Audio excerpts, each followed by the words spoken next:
Hey everyone, I hope you all are doing well. So आज हम एक अलग टॉपिक पर बात कर रहे हैं। वैसे तो हमारे बीच जो इंटरेक्शन होता है वो करंट अफेयर के टॉपिक्स को लेकर ही होता है, बट ये मेरा फेवरेट सब्जेक्ट है और इस पर हम बात करने वाले हैं। आज आर्टिकल्स देखेंगे और बहुत दिनों बाद मैं कुछ और पढ़ाने वाली हूँ, तो मज़ा आएगा बहुत। चलिए शुरू करते हैं। सबसे पहले हम देखेंगे, तो पहला क्वेश्चन है हमारे पास, एडमिशन और establishment of new states is mentioned in which state. मतलब कि हमारा जो भारत है इसमें किसी भी नए राज्य को, नए स्टेट को प्रवेश करवाना है या फिर उसकी स्थापना करनी है, इस्टेब्लिशमेंट करना है, तो ये सारी जो प्रोसेस है इसका कौन से आर्टिकल में दिया गया है? ये है आर्टिकल 2। ठीक है, आर्टिकल 2 कौन से पार्ट में है? तो पार्ट है 1, है ना, ये आप लोगों को पता ही होगा। अब पार्ट 1 में आर्टिकल 1 से लेकर 4 तक ये मेंशन किए गए हैं। अब इनमें सारी चीज़ें बताई गई हैं यूनियन एंड इट्स टेरिटरी के बारे में, यानी कि जो भारत है और इसके अलग अलग स्टेट्स हैं इनके बारे में ही बात की गई है। तो आर्टिकल 1 जो है ये बात करता है, ये सबसे पहले बताता है भारत को एक्सप्लेन करता है कि भारत दैट इज़ इंडिया एक यूनियन ऑफ स्टेट्स है ना। संविधान में भारत को राज्यों का संघ कहा गया है, यूनियन ऑफ स्टेट्स कहा गया है। तो आर्टिकल 1 में ये चीज़ मेंशन की गई है। 2 में फिर अभी हमने देखा ही है क्वेश्चन में कि ये बताया है कि कोई भी नए स्टेट को अगर राज्य भारत के अंदर प्रवेश करवाना है, उसकी स्थापना करनी है, तो क्या क्या उसका प्रोविज़न होगा। और बेसिकली ये जो है ना, संसद को, पार्लियामेंट को ये पावर दी गई है कि नए राज्य को किस तरह से भारत के अंदर शामिल करना है। फिर आता है आर्टिकल नंबर 3। आर्टिकल 3 में क्या बोला हुआ है कि जो हमारे पास प्रेजेंट अभी स्टेट्स हैं उनके नाम में चेंज करना है, उनकी टेरिटरी में, बाउंड्री में कुछ चेंज करना है। जैसे हमने देखा था आंध्र प्रदेश से अलग करके तेलंगाना बनाया गया। तो ये सारी चीज़ों की प्रोसेस जो है वो आर्टिकल 3 में बताई गई है।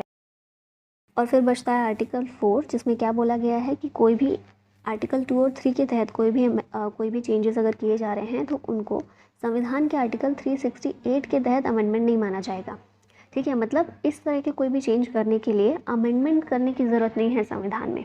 ठीक है, सिंपल सी बात ये है। और ये आपको याद होना चाहिए, आर्टिकल 368 ये कॉन्स्टिट्यूशन में अमेंडमेंट की बात करता है। ठीक है, जो कि हम आगे भी देखने वाले हैं। तो इस क्वेश्चन का आंसर हो जाएगा ऑप्शन नंबर बी। अगर किसी भी न्यू स्टेट को एडमिशन या फिर इस्टेब्लिशमेंट करना है भारत के अंदर, तो वो ये चीज़ दी गई है आर्टिकल 2 में। आई होप सारी चीज़ें समझ में आई होंगी। ये वही चीज़ें हैं जो मैंने पीछे बताई हैं, तो आप यहाँ से इनको पढ़ सकते हैं। आर्टिकल 4 मेंशन नहीं था तो वो भी मैंने बता दिया। नेक्स्ट आते हैं, नेक्स्ट क्वेश्चन है, parliament to regulate the law related to citizenship is under which article. तो इस क्वेश्चन का आंसर होगा आर्टिकल 11। ठीक है, ऑप्शन नंबर सी ये करेक्ट है। इस क्वेश्चन के लिए parliament to regulate the law related to citizenship ये आता है अंडर आर्टिकल 11। अब अगर सिटीजनशिप के प्रोविज़न की बात करें तो ये संविधान के पार्ट 2 में मेंशन किया गया है और आर्टिकल इसके लिए है 5 to 11, है ना। 5 से लेकर 11 तक जो अनुच्छेद हैं वो बात करते हैं सिटीजनशिप की। अब इसमें सबसे पहले 5वां जो है आर्टिकल 5 है, ये क्या बोलता है कि भारत का नागरिक किसे माना जाएगा, who will be the citizen of India. तो इसके लिए 2-3 चीज़ें बोली गई हैं, सिंपल सी हैं। पहली चीज़ तो ये है कि ऐसा एक इंसान, ऐसा पर्सन जिसका बर्थ इंडिया में हुआ हो, वो भारत का नागरिक होगा, जैसे हम लोग हैं। दूसरा, ऐसा कोई भी व्यक्ति जिसके माता पिता, जिसके पेरेंट्स भारत के नागरिक हो, वो भी भारत का नागरिक माना जाएगा। और तीसरी इसके लिए कंडीशन ये रखी गई कि संविधान जिस समय लागू हुआ उस समय वो पर्सन भारत में रह रहा हो तो उसको भी भारत का सिटीज़न माना जाएगा, इंडियन सिटीज़न माना जाएगा। ठीक है, तो ये सारी चीज़ें आर्टिकल 5 में बोली गई हैं। अब अगर हम बात करें सिटीज़नशिप की, तो भारत में किस तरह की सिटीज़नशिप है, सिंगल सिटीजनशिप है या डुअल है? तो याद रखिएगा, भारत में सिंगल सिटीजनशिप है। डुअल हमारे यहाँ नहीं है, अमेरिका में आप देखते हैं तो डुअल सिटीजनशिप है, मतलब अमेरिका में अमेरिका का नागरिक, अमेरिकन सिटीज़न तो है ही, साथ में जिस स्टेट में वो रह रहा है वहाँ का भी नागरिक माना जाता है। ठीक है, लेकिन हमारे पास ऐसा नहीं है। हम अगर दिल्ली में रह रहे हैं तो हम दिल्ली के नागरिक नहीं हैं, हम सिटीज़न तो इंडिया के ही हैं, है ना। दिल्ली में रह रहे हैं लेकिन सिटीज़न सिर्फ एक है, सिटीज़नशिप एक ही है हमारे पास, तो सिंगल सिटीजनशिप है भारत में। और फिर हम बात करते हैं 5 से लेकर 11, 5 to 11 जो आर्टिकल्स दिए गए हैं, इनमें सिटीजनशिप के लिए एक तो 5 में मैंने बता दिया, आर्टिकल 5 में क्या बताया कि कौन भारत का नागरिक होगा। लेकिन अगर किसी को भारत की सिटीजनशिप लेनी है, प्राप्त करनी है, तो किस किस तरीके से कर सकता है, और अगर छोड़नी है या फिर उसको निकाल दिया जाता है तो वो भी चीज़ें इन्हीं आर्टिकल्स में दी गई हैं। जैसे इंडिया का सिटीज़न बनने के लिए अगर कोई व्यक्ति, एक तो मैंने बताया ही, कोई जन्म किसी ने भारत में लिया हो तो बन सकता है। फिर पेरेंट्स अगर भारत के नागरिक हों तो वो बन सकते हैं, वो भी व्यक्ति भारत का नागरिक कहलाएगा। अगर रजिस्ट्रेशन लेकर भी कोई व्यक्ति सिटीजनशिप प्राप्त कर सकता है, जैसे बहुत सारे लोगों ने सिटीजनशिप ली है भारत की, बाहर के थे लेकिन भारत में आकर भारत की सिटीजनशिप ली है। और अगर ऐसा मान लीजिए इन फ्यूचर ऐसा हुआ कि किसी एक टेरिटरी को, मान लीजिए पाकिस्तान को या पूरे चाइना को भारत ने अपने में मिला लिया, तो फिर वो नागरिक जो हैं वो भी इंडियन सिटीज़न ही हो जाएंगे।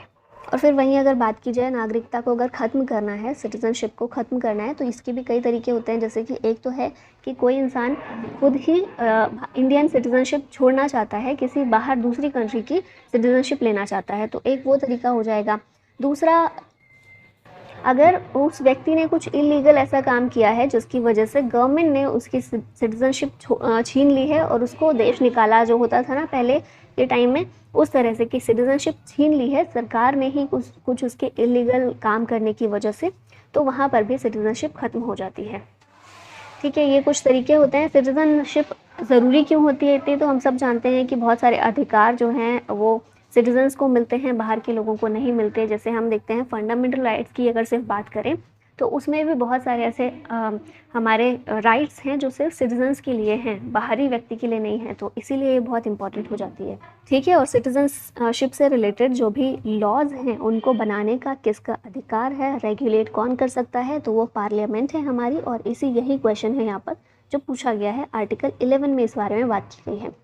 ठीक है, अब यहाँ पर 5 तो हमने बात कर ली है। आर्टिकल 6 देखें तो इसमें राइट्स ऑफ सिटीजनशिप दिया गया है of a certain person who has migrated to India from Pakistan. आज़ादी के समय, आज़ादी के बाद कोई व्यक्ति माइग्रेट करके पाकिस्तान से इंडिया आया था, तो उसके लिए सिटीजनशिप के राइट के बारे में बात कर रहा है आर्टिकल 6। आर्टिकल 10 क्या है, continuance of rights of citizenship. और फिर 11 तो हमने देख ही लिया है। नेक्स्ट क्वेश्चन की बात करते हैं, fundamental rights are granted to citizens under which article. तो ये बिल्कुल क्वेश्चन तो बहुत ही इजी है, बहुत ही सिंपल है। ठीक है, ये कोई भी आपसे एकदम नींद में भी पूछे आपको पता होना चाहिए हमारे फंडामेंटल राइट्स कौन से आर्टिकल में दिए गए हैं। तो पार्ट 3 के अंदर आर्टिकल 12 to 35 दिए गए हैं। कितने फंडामेंटल राइट्स हैं हमारे पास, तो ये भी आपको पता होना चाहिए। 6 फंडामेंटल राइट्स हैं, पहले 7 हुआ करते थे, लेकिन राइट टू प्रॉपर्टी जो है उसे फंडामेंटल राइट की कैटेगरी से बाहर निकाल दिया गया था और एक जनरल, एक कॉन्स्टिट्यूशनल राइट उसको बना दिया गया है। अच्छा, ये बताइए कि फंडामेंटल राइट से हटा दिया गया राइट टू प्रॉपर्टी को, लेकिन रीज़न क्या था उसका। तो सबसे पहले मैं बता दूं कि 44th अमेंडमेंट हुआ था, कब हुआ था, 1978 में, जिसके तहत राइट टू प्रॉपर्टी को फंडामेंटल राइट से हटा दिया गया और इसे आर्टिकल 300A के तहत शामिल कर दिया गया। अभी फंडामेंटल राइट नहीं है, राइट है हमारा, लीगल राइट है, कॉन्स्टिट्यूशनल राइट है, लेकिन एक फंडामेंटल राइट नहीं है। हटाने का रीज़न यही था कि पहले क्या होता था, एक तो राइट था हमारे पास, प्रॉपर्टी जितनी चाहे उतनी खरीद सकते हैं, उतनी रख सकते हैं अपने पास। तो एक तो ये था कि इकोनॉमिक इनइक्वालिटी बहुत ज़्यादा बढ़ रही थी देश में। दूसरा रीज़न ये था कि अगर गवर्नमेंट को मान लीजिए एक्वायर करनी है किसी चीज़ के लिए प्रॉपर्टी, फॉर एग्ज़ाम्पल गवर्नमेंट को कोई हाईवे बनाना है और आसपास की प्रॉपर्टी लगती ही है गवर्नमेंट को, या कुछ और डेवलपमेंटल काम करना है, उसके लिए भी प्रॉपर्टी की ज़रूरत होती है। अभी जो प्रॉपर्टी एक्वायर करेगी गवर्नमेंट वो लोगों की ही होगी, है ना, और उन लोगों के पास फंडामेंटल राइट है प्रॉपर्टी का। तो वो क्या करते थे, ऐसे में कोर्ट के पास चले जाते थे कि देखिए हमारा जो राइट टू प्रॉपर्टी है उसका हनन हो रहा है ना, वो वायलेट हो रहा है।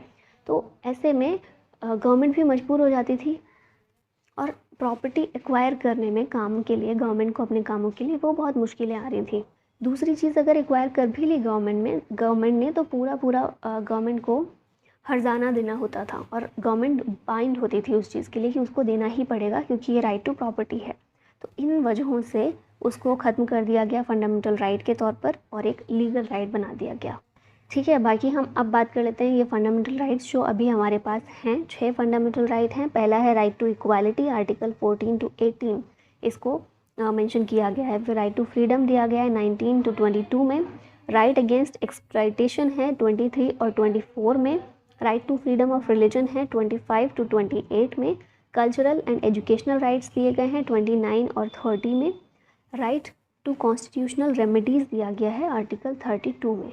अब अगर इनको भी आप चाहें कि थोड़ा डिटेल में बताऊं, देखिए आप सुनना चाहें तो सुन लीजिएगा, वरना आप इस पार्ट को स्किप कर सकते हैं, है ना, वीडियो देखते हुए।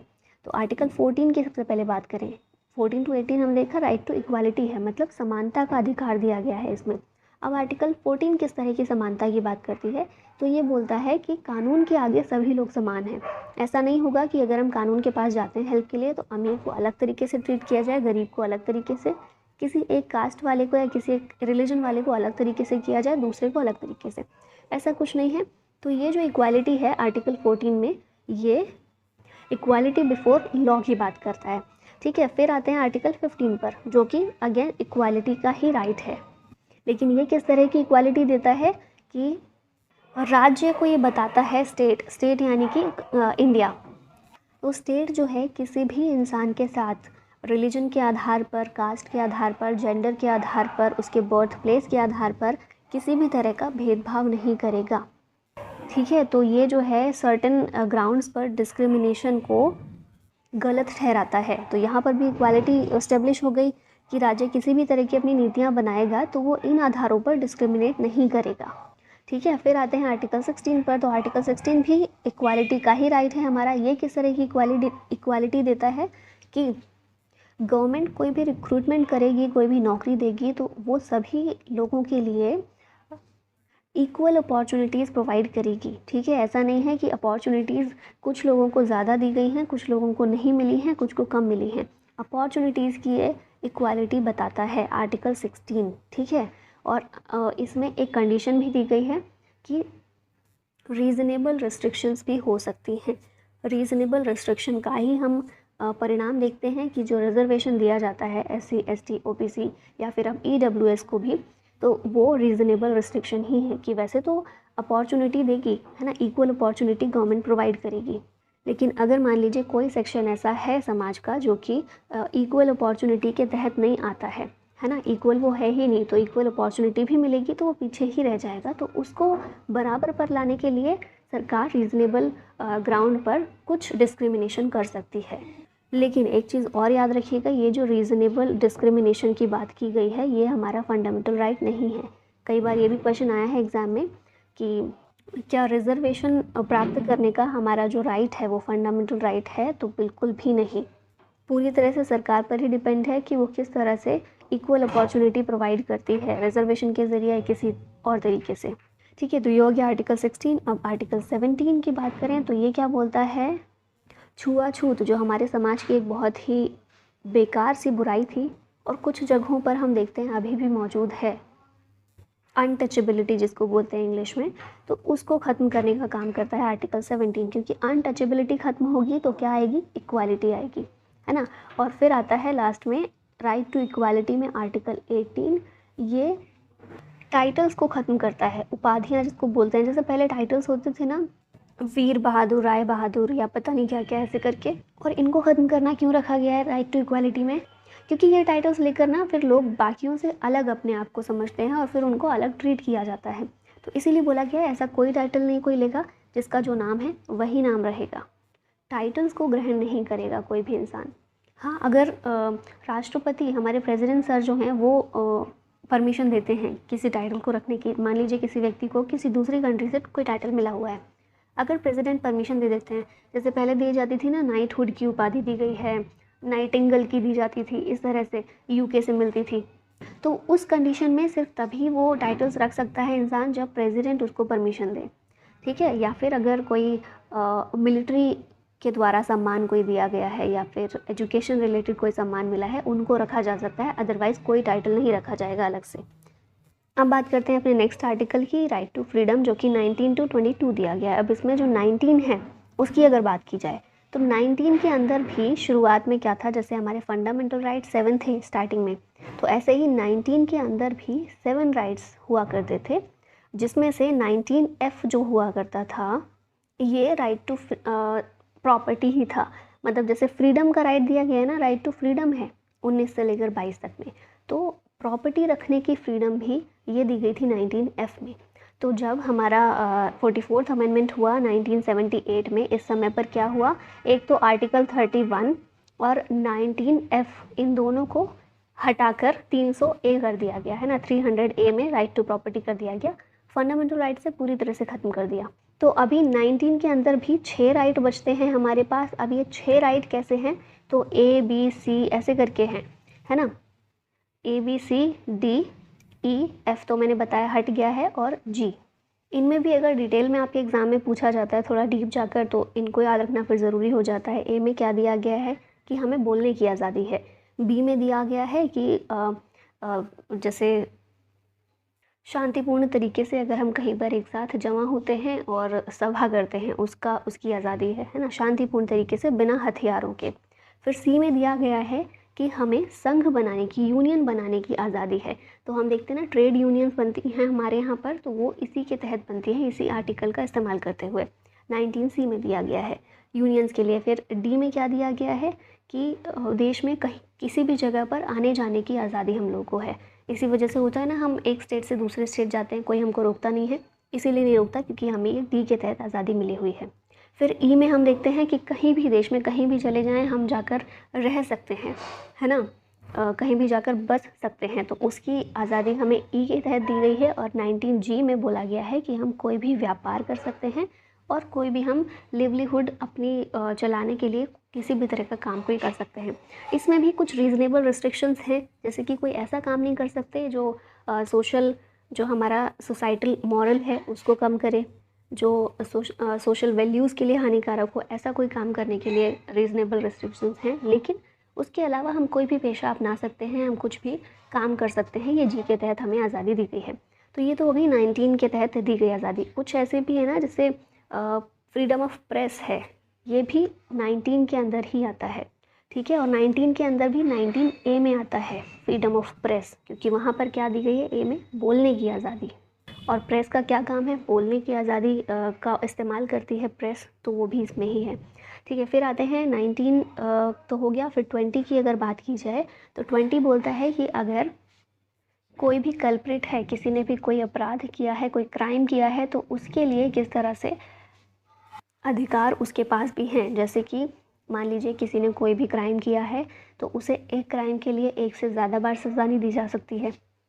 जैसे हमारे टीचर हमें इस तरह समझाते थे इस वाले अधिकार को, कि मान लीजिए किसी को सज़ा मिली है कि उसको एक बार छत से फेंका जाएगा। अब उसको छत से फेंका गया, लेकिन उसको चोट नहीं आई, हाथ पैर नहीं टूटे, तो दोबारा चलो अभी चोट नहीं आई तो दोबारा हम छत से फेंकेंगे, नहीं। सज़ा क्या है कि एक बार छत से फेंका जाए, चोट लगे या नहीं लगे, एक बार ही फेंका जाएगा। वैसे ऐसी सज़ा आज के टाइम में कहाँ मिलती है, बट फिर भी समझने के लिए समझ लीजिए कि एक क्राइम के लिए एक ही तरह की पनिशमेंट मिलेगी, एक ही बार पनिशमेंट मिलेगी, 2 बार सेम क्राइम के लिए पनिशमेंट नहीं मिल सकती। फिर इसके 20 के तहत ये भी बोला गया है कि अब मान लीजिए कि किसी ने कोई क्राइम किया था 10 साल पहले और उसको उसके लिए सज़ा मिल गई थी, ठीक है। कि मान लीजिए 10 साल पहले क्राइम किया, उसने ऐसा कोई क्राइम किया था जिसमें 7 साल की सज़ा मिलनी थी, उसको मिल गई। अभी क्या हुआ है 10 साल के बाद कि उस क्राइम के लिए सज़ा जो है चेंज कर दी गई है, सज़ा और ज़्यादा बढ़ा दी गई है। तो अभी उसकी सज़ा चेंज कर दी जाए और उसकी सज़ा फिर से अभी के कानून के अकॉर्डिंग दे दी जाए उसको सज़ा, तो ऐसा नहीं हो सकता। जिस टाइम उसने कोई क्राइम किया है उस टाइम सज़ा के लिए, पनिशमेंट के लिए जो प्रावधान था, उसी प्रोविज़न के अकॉर्डिंग ही उसको सज़ा मिलेगी, बाद में चेंज नहीं की जाएगी, ठीक है। और आप देखते होंगे मूवीज़ में ये चीज़ काफ़ी बार देखने को मिलती है कि ये अधिकार भी मिला हुआ है कि किसी को खुद के खिलाफ़ गवाही देने का कोई वो नहीं है, कि फोर्स नहीं किया जाएगा, ठीक है। जैसे पुलिस भी फोर्स करती है कई बार, लेकिन वो कोर्ट से छुप कर फोर्स करती है, इस तरह से फोर्स करती है कि चोट ना दिखाई दे, चोट के निशान ना मिले, है ना। क्योंकि ये हमारा आर्टिकल 20 के अंदर ही राइट दिया गया है कि किसी भी व्यक्ति को इसलिए फोर्स नहीं किया जाएगा कि तुम अपने खिलाफ़ गवाही दो या तुम अपना जुर्म कबूल करो, है ना। ये चीज़ हम देखते हैं ना मूवीज़ में, तो ये जो हमारे पास राइट है आर्टिकल 20 के तहत ही दिया गया है। फिर अगर बात करें आर्टिकल 21 की, ये क्या बोलता है, राइट टू लाइफ की बात करता है ये, ठीक है। अब राइट टू लाइफ में बहुत सारी कंडीशंस आ जाती हैं, जैसे कि गवर्नमेंट का ये एक तरह से ड्यूटी है, रिस्पॉन्सिबिलिटी है कि वो एक स्वच्छ पर्यावरण, एनवायरनमेंट जो है वो अच्छा प्रोवाइड करें, एक साफ़ पानी मिले लोगों को। मतलब बेसिकली ये है कि रहने के लिए फेवरेबल कंडीशंस मिलनी चाहिए, क्योंकि हर एक व्यक्ति को जीने का अधिकार है, राइट टू लाइफ है। इसीलिए बिना कानून के, है ना, जब तक कानून ये चीज़ नहीं बोलता है तब तक किसी भी व्यक्ति से उसके जीने का अधिकार नहीं छीना जा सकता है। इसलिए हम आगे भी देखेंगे कि इमरजेंसी के टाइम पर भी जो अधिकार ज़िंदा रहता है ना, वो सिर्फ यही वाला है। सिर्फ ये नहीं है, 20 और 21 दोनों ही हैं जो ज़िंदा रहते हैं, मतलब इन अधिकारों को ख़त्म नहीं किया जा सकता है इमरजेंसी के टाइम पर भी, क्योंकि इमरजेंसी लगी है तो क्या हुआ, आप किसी से उसका जीने का अधिकार नहीं छीन सकते हैं, है ना। तो ये वाला जो अधिकार है बहुत इंपॉर्टेंट हो जाता है। और वहीं हम देखते हैं ना, जब सुसाइड की बात आती है, जब वो वाला हम चीज़ देखते हैं कि सुसाइड करने का किसी को अधिकार है या नहीं, तो सुसाइड को इलीगल हमारा माना गया है आईपीसी में, या इलीगल तो नहीं, पनिशेबल ऑफेंस माना गया है कि सुसाइड अगर आप अटेम्प्ट करते हैं और आप बच जाते हैं तो आपको सज़ा मिलेगी। क्यों वो किया गया है? क्योंकि वो आप खुद की ज़िंदगी छीन नहीं सकते, क्योंकि जीने का अधिकार दिया गया है और वो फंडामेंटल राइट है। ठीक है, अब फिर इसी महीने क्या हुआ था, अब 21 के बाद 22 आता है, लेकिन 21A भी है एक, 21A। अब जब मैं ये बड़ा वाला ए लिख रही हूँ ना, बड़ा वाला मतलब कैपिटल ए जब मैं बना रही हूँ, तो इसका मतलब है कि ये अमेंडमेंट के ज़रिए लाया गया है। मैं 19 में कैसे लिख रही थी, 19A, 19B, है ना, ये करी थी, मतलब स्मॉल लेटर्स का यूज़ कर रही थी यहाँ पर। इनका मतलब होता है कि संविधान में ये जो है स्टार्टिंग से ही ऐड किए गए हैं, है ना। 19 के अंदर ये जो 5-6 राइट दिए गए हैं ये स्टार्टिंग से ही दिए गए हैं, लेकिन जब कैपिटल लेटर यूज़ होने लगते हैं उसका मतलब होता है कि उस प्रोविज़न को बाद में अमेंडमेंट के ज़रिए ऐड किया गया है।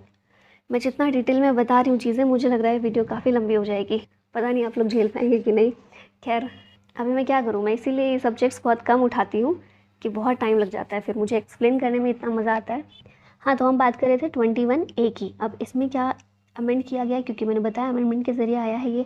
अमेंड ये किया गया है इसमें, कब किया गया, 86 अमेंडमेंट हुआ था, कॉन्स्टिट्यूशनल अमेंडमेंट एक्ट, और ये कब हुआ था, 2002 में हुआ था। इसमें राइट टू एजुकेशन प्रोवाइड किया गया है, ठीक है, राइट टू एजुकेशन दिया है, और सरकार के लिए चीज़ अनिवार्य की है, मैंडेटरी की है कि वो 6 से 14 साल के बच्चों तक फ्री और कंपलसरी एजुकेशन प्रोवाइड करें, पहुंच जाएं। ठीक है, तो ये चीज़ को बाद में अमेंडमेंट के ज़रिए ऐड किया गया था। पहले ये प्रोविज़न जो है ना डीपीएसपी का पार्ट हुआ करता था। डीपीएसपी अगर आपने पढ़ा है तो अच्छी बात है, नहीं पढ़ा है, पहली बार ये पढ़ रहे हैं चीज़ें, तो हम आगे देखेंगे इसको भी। ये होते हैं directive principles of state policy. Fundamental right से अलग होते हैं, कैसे अलग होते हैं हम देखेंगे आगे, पर अभी इतना समझ लीजिए, ये वाला जो प्रोविज़न है कि 6 से 14 साल तक के बच्चों को स्टेट फ्री और कंपलसरी एजुकेशन प्रोवाइड करवाए, ये पहले डीपीएसपी का पार्ट था, लेकिन अब ये कंपलसरी बन गया है गवर्नमेंट के लिए, क्योंकि ये फंडामेंटल राइट का हिस्सा बना दिया गया है। ठीक है, 21A में। नेक्स्ट है, अब आते हैं 22, आर्टिकल 22। ये उस समय पर रक्षा करता है हमारी फ्रीडम की जब किसी को अरेस्ट किया जाता है। ठीक है, अरेस्ट के टाइम पर जैसे कुछ कंडीशंस, ये भी मूवीज़ से हम काफ़ी कुछ सीखते हैं, है ना। आपने देखा होगा मूवीज़ में होता है कि अगर किसी को गिरफ्तार करने के लिए पुलिस आती है तो पूछा जाता है कि आप बताइए वारंट है या नहीं आपके पास, वारंट दिखाइए पहले। वारंट क्या होता है, वारंट लेना पड़ता है कोर्ट से पुलिस को किसी को गिरफ्तार करने से पहले, तो वारंट के बिना किसी को गिरफ्तार नहीं किया जा सकता। फिर ऐसा कई बार देखा होगा कि अगर किसी लेडी को गिरफ्तार करना है तो उसके लिए पहली कंडीशन तो है कि लेडी पुलिस होनी चाहिए, दूसरी कंडीशन है कि शाम को आप मतलब शाम को 7 बजे 8 बजे के बाद आप किसी महिला को गिरफ्तार नहीं कर सकते, दिन में ही करेंगे, रात को 8 बजे के बाद नहीं कर सकते हैं। फिर वारंट तो मैंने बता ही दिया, वारंट का मतलब होता है कि आपको बताना पड़ेगा कि रीज़न क्या है, आप क्यों किसी को अरेस्ट कर रहे हैं। ठीक है, फिर एक कंडीशन ये भी होती है कि 24 आवर्स के अंदर अंदर मजिस्ट्रेट के सामने पेश करना होगा। मतलब पुलिस ने अगर किसी को गिरफ्तार किया है तो 24 घंटे तक ही सिर्फ अपने पास रखेगी, 24 घंटे के अंदर ही मजिस्ट्रेट के सामने लेकर जाएगी, उनको रीज़न बताएगी। मजिस्ट्रेट को अगर लगेगा कि रीज़न ठीक है और उसको गिरफ्तार रहना चाहिए तो वो कहेंगे ठीक है आप गिरफ्तार रखिए, जेल में इनको अभी के लिए हवालात में डाल दीजिए, ऐसा होता है ना। और अगर वो रीज़न वैलिड नहीं लगेगा मजिस्ट्रेट को तो वो फिर उस व्यक्ति को रिलीज़ कर देंगे। तो ये भी एक राइट होता है हमारे पास कि 24 घंटे के अंदर मजिस्ट्रेट के सामने पेश होना है। तो ये आर्टिकल याद रखना है, आर्टिकल 22 है, इस तरह के सारे अधिकार इसमें दिए गए हैं। तो ये सारे अधिकार जो हमने बात की फ्रीडम से रिलेटेड है, right to freedom 19 to 22। I hope सब कुछ क्लियर हो गया होगा। नेक्स्ट आते हैं राइट अगेंस्ट एक्सप्लॉयटेशन, 2 ही आर्टिकल हैं इसमें, 23 और 24। सिंपल से हैं। 23 जो है ये बात करता है, जब पहले आपने देखा होगा ना कि इंसानों का भी खरीद फरोख्त होती थी, है ना, इंसानों का ट्रेड होता था। जैसे कई कंट्रीज़ में या फिर इंडिया में भी कुछ जगहों पर ऐसा होता था कि दास पहले रखे जाते थे ना, दास प्रथा होती थी, तो उनको उनके लिए मार्केट होता था एक दास के लिए कि लोग जाएंगे वहाँ से अपने लिए सर्वेंट्स को ख़रीद सकते हैं। तो वो क्या हो रहा है, इंसानों की ट्रेडिंग कर रहे हैं, वो चीज़ जो कि बहुत गलत है ना। जानवर नहीं है, इंसान है, तो उनकी ट्रेडिंग तो गलत है ही बहुत ज़्यादा। तो उस चीज़ को रोकने के लिए ऐसा होता था, बंधुआ मजदूरी होती थी, बलात् श्रम भी जिसको बोलते हैं। तो बंधुआ मजदूरी में क्या होता है कि लोगों को, शब्द से समझिए, बंधुआ मतलब बांध के रख लिया अपने पास कि आप सिर्फ मेरी ही मजदूरी करेंगे, आपको पैसा नहीं मिलेगा, कुछ खाने को मिल जाएगा तो ठीक है, और आपको यही काम करना पड़ेगा बिना किसी पेमेंट के, है ना। ये चीज़ को जो है इसको रोकने के लिए आर्टिकल 23 लाया गया है कि जो इंसानों का व्यापार होता है उसको रोका जा सके, और जो बंधुआ मजदूरी है उसको भी पनिशेबल ऑफेंस माना गया है आर्टिकल 23 के तहत। ये भी हमें राइट दिया गया है। और 24 में क्या है, तो 24 में बच्चों के लिए बेसिकली इसमें प्रोविजंस दिए गए हैं कि जो 14 साल से कम उम्र के बच्चे हैं उन्हें फैक्ट्रीज़ वगैरह में काम के लिए रोका गया है। ठीक है, तो बेसिकली बच्चों के राइट्स दिए गए हैं 24 में, और फिर लोगों की, इंसानों की जो ट्रेडिंग वगैरह होती है, बंधुआ मजदूरी, वो 23 में है। फिर नेक्स्ट आता है right to freedom of religion. ये आर्टिकल 25 टू 28 दिया गया है। ये भी बहुत इंपॉर्टेंट है सारे ही। 25 में क्या बोला गया है कि हमें कोई भी रिलीजन को अपनाने की, उसको फॉलो करने की, उसको मानने की और उसका प्रचार करने की भी आज़ादी है। ठीक है, ये बोला गया आर्टिकल 25 में। मतलब ये एक इंडिविजुअल राइट है, इंडिविजुअल पर्सन के बारे में बात करता है कि एक इंडिविजुअल पर्सन जो है वो किसी भी धर्म को, किसी भी रिलीजन को अपना सकता है, उसको फॉलो कर सकता है, उसका प्रचार कर सकता है। फिर बात करें 26 की, 26 बोलता है कि अगर रिलीजन के लिए कोई इंस्टीट्यूशन बनाना है ना, और ताकि अपने रिलीजन का थोड़ा प्रचार प्रसार कर सकें, रिलीजन से रिलेटेड कुछ चीज़ें हैं उनको फॉलो किया जा सके, तो इंस्टीट्यूशन बनाने का अधिकार, रिलीजियस इंस्टीट्यूशन बनाने का अधिकार दिया गया है 26 में। फिर 27 क्या है, तो आर्टिकल 27 बोलता है कि जो हमारा स्टेट है, गवर्नमेंट है, वो ऐसा कोई भी टैक्स नहीं लगा सकती जो रिलीजन पर बेस्ड हो, और अगर लगाए भी गवर्नमेंट तो बाध्य नहीं होगा किसी व्यक्ति के लिए कि वो उस टैक्स को भरे। ठीक है, और जैसे एग्जांपल मैं देती हूँ, पहले जजिया अगर आपने सुना होगा, जजिया टैक्स है ना, वो नॉन मुस्लिम्स पर लगाया जाता था, तो और वो देना बाध्य भी होता था कि सभी को देना है। तो अभी ऐसा कोई टैक्स नहीं लगाया जा सकता, और अगर लगा भी रही है गवर्नमेंट तो वो कंपलसरी नहीं होगा किसी के ऊपर कि वो देना ही है। गवर्नमेंट लगाएगी भी तो इस तरह से लगाएगी कि आपकी श्रद्धा है, आकर दीजिए, देना है तो। वैसे तो अभी गवर्नमेंट कुछ ऐसा करेगी ही नहीं। ठीक है, तो ये जो हमारा राइट है आर्टिकल 27 में दिया गया है। फिर इसमें आता है 28, right to freedom of religion का लास्ट आर्टिकल। तो ये क्या बोलता है कि स्टेट ओन्ड कोई भी इंस्टीट्यूशन है, कोई स्कूल है, कोई कॉलेज है, यूनिवर्सिटी है, स्टेट ओन्ड है जो, ठीक है, जिसको स्टेट चला रहा है, जिसको राज्य चला रहा है, उसमें किसी भी तरह की रिलीजियस एजुकेशन नहीं दी जाएगी। जो स्टेट ओन्ड नहीं है वो हो सकता है, क्योंकि 26 में दिया गया है ना, रिलीजियस इंस्टीट्यूशन को इस्टेब्लिश करने का अधिकार दिया है, लेकिन स्टेट ओन्ड में किसी भी तरह की रिलीजियस एजुकेशन नहीं दी जाएगी, ये बोला है आर्टिकल 28 में। क्लियर।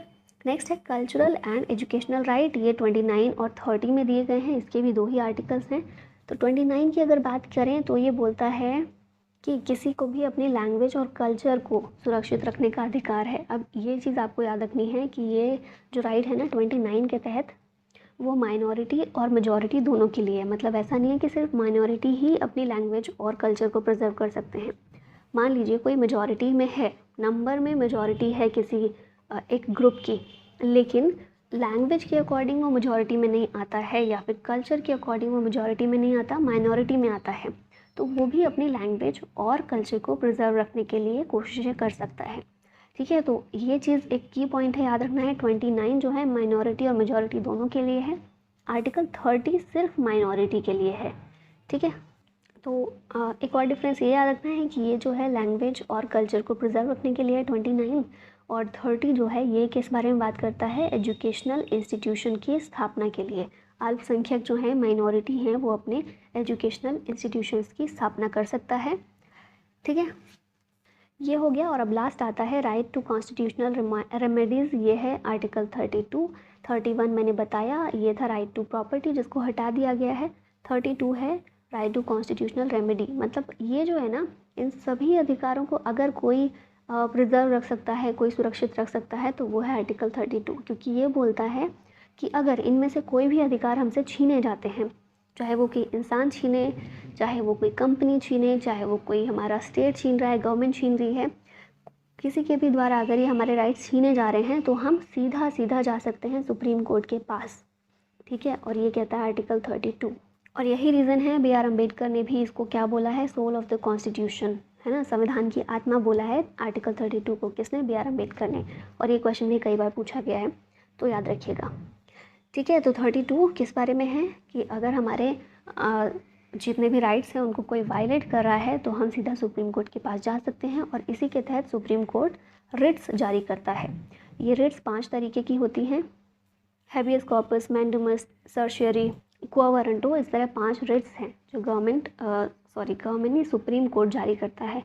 एक चीज़ और याद रखिएगा, रिट्स सिर्फ सुप्रीम कोर्ट नहीं, हाई कोर्ट भी जारी करता है, लेकिन दोनों में डिफरेंस ये है कि सुप्रीम कोर्ट जो है सिर्फ फंडामेंटल राइट्स, सिर्फ इनसे रिलेटेड रिट्स जारी करता है, जबकि हाई कोर्ट इनसे रिलेटेड भी कर सकता है, साथ में कुछ अदर मैटर्स हो उनके लिए भी हाई कोर्ट रिट जारी कर सकता है, ठीक है। तो ये थोड़ा सा लगेगा कि सुप्रीम कोर्ट की इतनी लिमिटेड पावर कैसे, हाई कोर्ट की थोड़ी एक्सपैंड कैसे है, लेकिन ऐसा ही है, इसलिए याद रखना है। नेक्स्ट क्वेश्चन पर आते हैं, which article contains the right to freedom of speech. तो हमने इसकी बात कर ली है, फ्रीडम ऑफ स्पीच किस में दी गई है, आर्टिकल 19 में दी गई है, और 19 में भी स्पेसिफिक 19A में दी गई है। आर्टिकल 19 इसका सेक्शन A, इसके तहत दी गई है फ्रीडम ऑफ स्पीच, बोलने की आज़ादी। विच of the following articles of the constitution of India अबॉलिशेस untouchability. तो देखिए सारे आर्टिकल्स की बात हमने कर ली है, और ये क्वेश्चन बिल्कुल हो जाने चाहिए, नहीं तो देख लीजिएगा फिर आपकी खैर नहीं, है ना। मैं धमकी नहीं दे रही हूँ, पर हो जाने चाहिए अगर आपने सुने हैं तो। अगर स्किप कर दिया है तो फिर कोई बात नहीं। तो कौन सा आर्टिकल है जो अनटचेबिलिटी को अबॉलिश करता है, ये है आर्टिकल 17, हमने देख लिया है। नेक्स्ट यहाँ पर, ये तो हम देख ही चुके हैं, तो आप पढ़ लीजिए अगर आपने वो नहीं देखा है तो। नेक्स्ट क्वेश्चन पर आते हैं, which article deals with the right to elementary education. कौन सा आर्टिकल है, तो मैंने ये बताया भी है, कैपिटल लेटर, स्मॉल लेटर, ऐसे करके समझाया था। क्या है इसका आंसर आर्टिकल 21A, जिसके तहत राइट टू एलिमेंट्री एजुकेशन दिया गया है। इसमें एज कितनी है बच्चों की, 6 से 14 साल तक के बच्चे, इन्हें फ्री और कंपलसरी एजुकेशन प्रोवाइड करना, ये गवर्नमेंट की ड्यूटी है, ठीक है। नेक्स्ट आते हैं, the right to privacy is a fundamental right under which article. ये क्वेश्चन कई बार पूछ लिया जा रहा है। अभी हमने पीछे देखा था, जैसे प्रेस की आज़ादी थी वो 19 में थी, इसी तरह राइट टू प्राइवेसी जो है डायरेक्टली नहीं बोला गया है, लेकिन बहुत सारी चीज़ों का मतलब उन्हीं में छिपा होता है। जैसे हमने देखा कि हमारे पास लाइफ का अधिकार है ना, राइट टू लाइफ है, तो राइट टू लाइफ में क्या है, ऐसी सारी कंडीशंस आती हैं जिनकी वजह से हमारा जीवन जो है खतरे में नहीं आए। जैसे अच्छा पर्यावरण अगर है, एनवायरनमेंट अगर साफ़ है, साफ़ पानी है, ये सारा किससे जुड़ा हुआ है, हमारी लाइफ से जुड़ा हुआ है।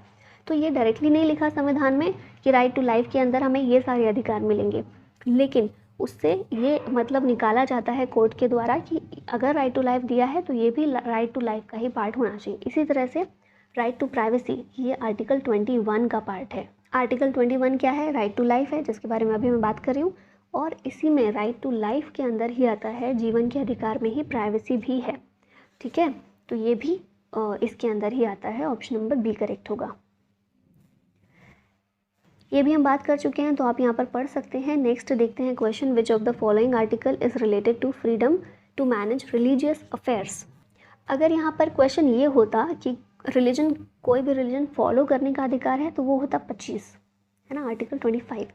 लेकिन यहाँ क्या पूछा है, freedom to manage religious affairs, तो ये आर्टिकल 26 के तहत दिया गया है, रिलीजियस अफेयर्स को मैनेज करने का या फिर रिलीजियस इंस्टीट्यूशंस को बनाने का अधिकार दिया गया है 26 के तहत। नेक्स्ट देखते हैं question, protection of interest of minorities is mentioned in which article. Minorities के लिए कौन से आर्टिकल हैं, 29 और 30। अब इन दोनों में मैंने क्या बताया था, 30 तो किस लिए है, माइनॉरिटीज़ को अगर अपने एजुकेशनल इंस्टीट्यूशन स्टेब्लिश करने हैं तो उस लिए है, तो ये तो सारा एजुकेशनल इंस्टीट्यूशन पर बेस्ड है। तो बचता कौन सा है, 29, तो protection of interest of minorities, इसके लिए कौन सा है, आर्टिकल 29 है। और वैसे 30 तो ऑप्शन में भी नहीं है, तो आंसर 29 ही हो जाता है। अच्छा एक बात ये बताइए, क्या माइनॉरिटीज़ को संविधान में डिफाइन किया गया है, तो आंसर होगा नो, डिफाइन नहीं किया गया है। आर्टिकल 30 के अंदर दो तरह की माइनॉरिटीज़ की बात की गई है, एक है लिंग्विस्टिक माइनॉरिटी और दूसरी है रिलीजियस माइनॉरिटी। ठीक है, डिफाइन नहीं किया गया है। नेक्स्ट देखते हैं, क्वेश्चन है article 32 belongs to which part of the Indian constitution. तो ये है पार्ट 3 से रिलेटेड हमारा आर्टिकल 32। पार्ट 3 हमारा फंडामेंटल राइट और इसी में आता है 32 जिसे सोल ऑफ द कॉन्स्टिट्यूशन कहा है बी आर अम्बेडकर ने। 5 तरह की रिट्स मैंने बात की थी, हैबियस कॉर्पस, मैंडेमस, प्रोहिबिशन, सर्शियरी और क्वो वारंटो। अब इनको एक्सप्लेन नहीं करती हूँ, नहीं तो एक्चुअली बहुत ज़्यादा लंबी हो जाएगी वीडियो। अगर आप चाहेंगे तो फिर से हम कर लेंगे और थोड़ा और डिटेल में एक एक टॉपिक को कर लेंगे, है ना। यहाँ पर हम सारे आर्टिकल्स देख रहे हैं तो जल्दी से फिनिश करते हैं। आर्टिकल 39A प्रोवाइड्स फॉर, अब देखिए 39 हमने देखा था पार्ट 3 में, आर्टिकल 12 to 35 ये थे हमारे फंडामेंटल राइट्स। अब 35 से आगे हम आ गए 39A पर, तो 36 से लेकर 51 ये हमारे दिए गए हैं DPSP। ठीक है, और ये पार्ट कौन सा है, पार्ट 4 है। पार्ट 3 में फंडामेंटल राइट्स हैं, पार्ट 4 में DPSP हैं। अब DPSP मैंने फुल फॉर्म बताई ही थी, directive principle of states policy. अब इनमें क्या दिया गया है, तो बेसिकली अब देखिए डायरेक्टिव प्रिंसिपल ऐसे प्रिंसिपल्स हैं जो स्टेट को डायरेक्ट कर रहे हैं पॉलिसी बनाते हुए।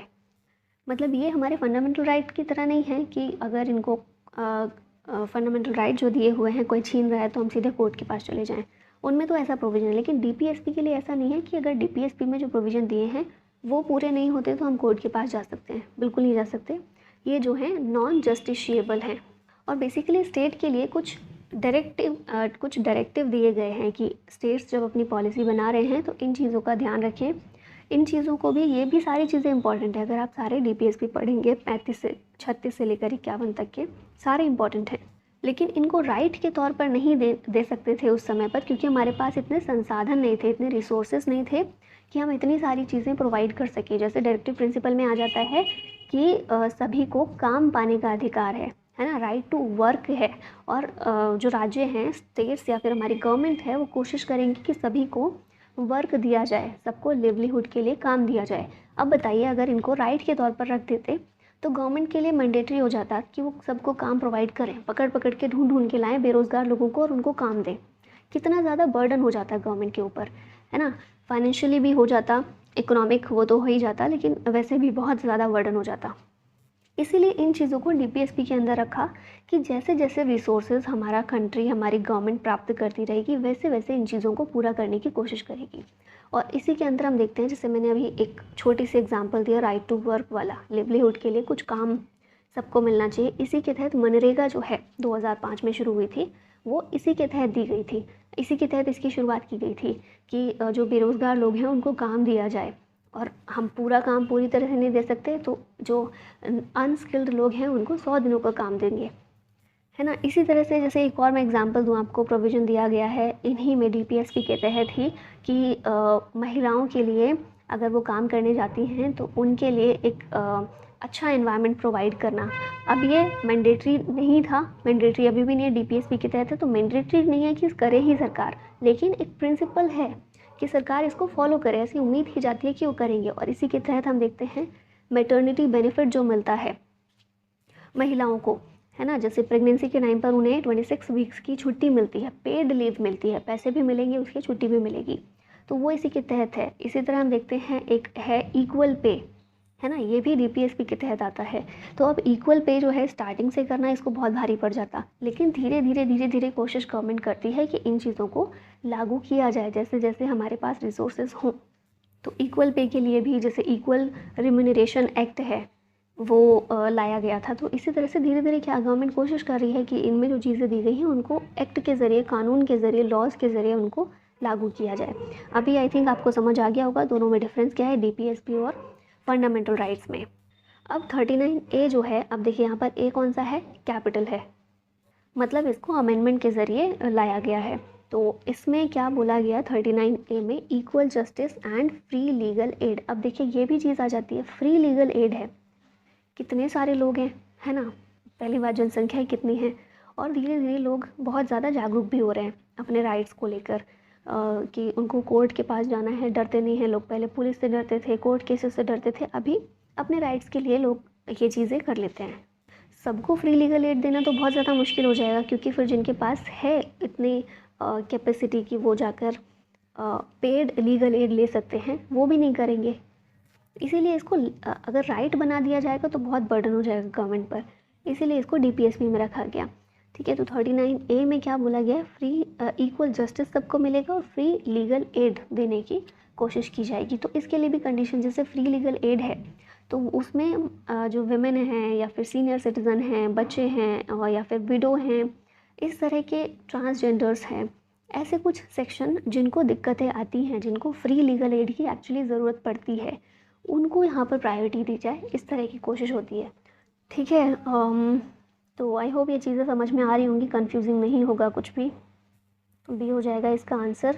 फिर यहाँ पर कुछ और भी दिए गए हैं आर्टिकल, जो 36 से क्या। अब हम कुछ और आर्टिकल्स देखें जो DPSP से रिलेटेड हैं। तो सबसे पहले तो देखिए यहाँ पर आर्टिकल 12 लिखा हुआ है यहाँ पर। तो एक चीज़ मैं बता दूँ, जैसे 12 से लेकर 35 हमारे क्या हैं, फंडामेंटल राइट्स हैं, है ना। और 36 से लेकर 51, क्या मैं लिख रही हूँ, 12 to 35 ये क्या है, हमारे फंडामेंटल राइट्स हैं। ठीक है, अगर हम बात करें 36 to 51 ये है DPSP। तो जो आर्टिकल 12 है और आर्टिकल 36 है, मतलब दोनों का ही पहला जो आर्टिकल है वो स्टेट की डेफिनेशन बताता है। ठीक है, स्टेट की डेफिनेशन में क्या आता है, तो जो हमारा जितने भी स्टेट्स हैं, यूनियन टेरिटरीज़ हैं या फिर गवर्नमेंट ओन्ड जितनी भी कंपनीज़ हैं, ऐसे एरियाज़ हैं जो गवर्नमेंट चला रही है, या गवर्नमेंट से रिलेटेड जो भी चीज़ है वो सारी स्टेट के अंदर आती है, स्टेट की डेफिनेशन में आती है। तो ये चीज़ आपको याद रखनी है। फंडामेंटल राइट का पहला आर्टिकल यानी कि 12 और DPSP का पहला आर्टिकल यानी कि 36, ये दोनों ही स्टेट की डेफिनेशन बता रहे हैं। ठीक है, फिर एक इम्पॉर्टेंट आर्टिकल है DPSP में, आर्टिकल 40, ये पंचायत के बारे में बात करता है। ठीक है, कि ग्राम पंचायत जो हैं उनको विलेज पंचायत का संगठन की बात करता है कि स्टेट कोशिश करेंगे कि पंचायत का गठन हो। अभी इसी के तहत हम देखते हैं, जैसे मैंने बताया था कि धीरे धीरे इन चीज़ों को लागू करने की कोशिश गवर्नमेंट करती रहती है। तो इसी के तहत हम देखते हैं 73rd अमेंडमेंट हुआ, इसके तहत पंचायत को कॉन्स्टिट्यूशनल स्टेटस दिया गया था, है ना। तो ये चीज़ तो पूरी कर दी गवर्नमेंट ने। अब एक और चीज़ है जो बहुत इंपॉर्टेंट है और अभी बहुत न्यूज़ में रहती है, वो है यूनिफॉर्म सिविल कोड या फिर समान नागरिक संहिता, जो कि आर्टिकल 44 के तहत मेंशन की गई है। ये भी DPSP का पार्ट है। अब इसके बारे में थोड़ी सी बात करें तो यूनिफॉर्म सिविल कोड है क्या, हिंदी में देखें समान नागरिक संहिता, मतलब ऐसा सिविल कोड है जो सभी के लिए समान हो, किसी भी रिलीजन के बेस्ड पर अलग अलग नहीं होना चाहिए। जैसे अभी हम देखते हैं कि मुस्लिम लॉ अलग है, हिंदू लॉ अलग है। हिंदू लॉ को एक तरह से यूनिफॉर्म सिविल कोड ही माना जाता है, क्योंकि उसमें हिंदू कानून के अकॉर्डिंग चीज़ें नहीं चलती, बल्कि जो देश में कानून बनाए गए हैं, जैसे मैरिज के हो जाएं या फिर अडॉप्शन के हों, वो उन्हीं कानूनों के अकॉर्डिंग हिंदू एक्ट में वो चीज़ें मेंशन की गई हैं। और हिंदू एक्ट में सिख भी आ जाते हैं उसमें, मतलब सिख भी उसी के तहत कवर हो जाते हैं। और टोटल देखेंगे ना तो लगभग 80% जनसंख्या ऐसी है देश की जो यूनिफॉर्म सिविल कोड के तहत कवर होती है। लगभग 20% ही ऐसी है जो कवर नहीं होती, जिनके अलग पर्सनल लॉज चलते हैं, जैसे मुस्लिम्स का है, क्रिश्चियन का भी कुछ हैं जो पर्सनल लॉज उनके अलग हैं। अब इसमें क्या होता है, प्रॉब्लम तो ज़्यादा नहीं है, पर्सनल लॉज चला सकते हैं, लेकिन क्या होता है ना कि बहुत ज़्यादा वेरिएशन देखने को मिलते हैं पर्सनल लॉज में। और जब हम एक देश का एक ही कानून देखें तो उसमें बहुत डिफरेंस आ जाता है कि कानून तो कहता है कि जैसे मैरिज की बात करें, कानून कहता है कि एक ही मैरिज होनी चाहिए, है ना, एक व्यक्ति एक समय पर एक ही मैरिज चलाए। लेकिन पर्सनल लॉज की बात करते हैं तो कुछ पर्सनल लॉज ऐसे हैं जो कि एक से ज़्यादा मैरिज को परमिशन देते हैं। फिर वहीं जब हम बात करते हैं डाइवोर्स वाले प्रोविज़न की या अडॉप्शन वाले की, या फिर इनहेरिटेंस जो होता है, जो उत्तराधिकार के मामले होते हैं, उसमें भी अलग अलग कानून होते हैं। तो अगर फिर ये चीज़ें कोर्ट के पास जाती है ना, तो कोर्ट के लिए फिर थोड़ा डिफ़िकल्ट हो जाता है इनमें फ़ैसला सुनाना, क्योंकि पर्सनल लॉ कुछ और कह रहा है, देश का कानून कुछ और कह रहा है। तो इसीलिए कई बार सुप्रीम कोर्ट के जजेस ने भी बोला है अलग अलग फ़ैसलों में, अलग अलग केसेस में, कि सरकार को अब कोशिश करनी चाहिए, समय वो आ गया है कि यूनिफॉर्म सिविल कोड को लेकर आया जाए। ठीक है, ताकि एक यूनिफॉर्मिटी रहे सिविल कोड में देश के अंदर। जैसे मैं कुछ केसेस का एग्जांपल आपको दूँ तो 1985 का एक केस आप लोग हमेशा पढ़ते हैं, सुनते हैं, कौन सा है, शाहबानो केस है। उसका क्या मामला है कि ट्रिपल तलाक के बाद शाह बानो जो थी महिला, उनको अपने हस्बैंड से मेंटेनेंस चाहिए था। और हमारा जो CRPC है उसके सेक्शन 125 में मेंटेनेंस की बात की गई है कि अगर डाइवोर्स होता है तो मेंटेनेंस क्लेम कर सकती है वाइफ अंडर सेक्शन 125। तो इसी के तहत उन्होंने क्लेम किया शाह बानो ने कि उन्हें मेंटेनेंस चाहिए। लेकिन ये मेंटेनेंस क्लेम किया जा सकता है एक यूनिफॉर्म सिविल कोड की तरह ये है कि कोई भी महिला है देश की वो आके कर सकती है। लेकिन मुस्लिम लॉ जो है वो अलग है, उसके तहत भी मेंटेनेंस क्लेम किया जा सकता है और वो मुस्लिम लॉ वाला जो एक्ट है उसके तहत कर सकते हैं। तो गवर्नमेंट ने फाइनली वो मुस्लिम लॉ वाला एक्ट लगाया था इस केस में।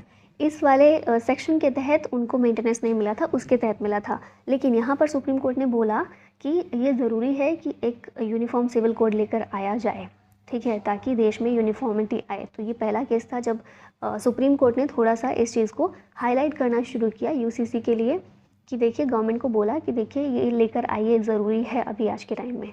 फिर एक और केस आता है सरला मुदगल का केस, Sarla Mudgal versus Union of India. ये एक केस आता है, तो ये भी एक रेफरेंस के तौर पर हम देख सकते हैं UCC में, जब सुप्रीम कोर्ट ने UCC की बात उठाई। अब इसमें केस में क्या था कि सरला मुदगल जो थी, इनके हस्बैंड दूसरी शादी करना चाहते थे, और क्योंकि जो हमारे यहाँ पर कॉमन लॉ है वो अलाउ नहीं करता पॉलीगैमी के लिए, एक ही शादी को अलाउ करता है, उस शादी को ख़त्म करके ही दूसरी शादी की जा सकती है। लेकिन इनके हस्बैंड ने क्या करना चाह रहे थे कि अपना धर्म परिवर्तन करके, मतलब मुस्लिम में कन्वर्ट होकर वो दूसरी शादी करना चाह रहे थे, क्योंकि मुस्लिम लॉ के अकॉर्डिंग तो पॉलीगैमी अलाउड है।